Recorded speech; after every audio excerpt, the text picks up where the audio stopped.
দেখতে পাচ্ছেন আরেকটি বাচ্চা, দুইটা বাচ্চা আছে। আমার এটা বাচ্চা দেখলে জুমুর দেয় না, বাচ্চা কবুতর ধরলে। দেখছেন কিভাবে বেরিয়েছে? বাচ্চা কবুতর ধরলে জুমুর দেবে না। আর গাছে বাচ্চা কবুতর আসলে ঠিকই জুমুর দেবে। দেখেন একটা, এরা কিভাবে পাক যাই পারতেছে সিসি করে। এরা বয়স খুব কম। আরেকটা গাছে দেখলাম পল্লা, ওটা দেখাইতেছে আবারই। ওই বাচ্চাটা কিভাবে ফুলে দেখেন, আমার এটা ধরলে এখনই চালিয়ে জুমুর দিবে।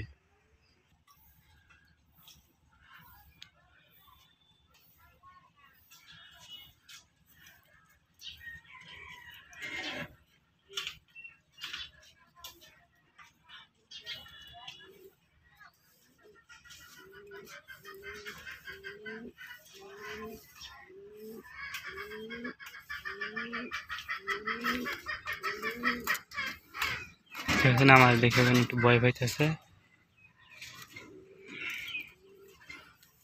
মালা উঠতেছে, ওই যে হালকা হালকা দেখা যায় মালা।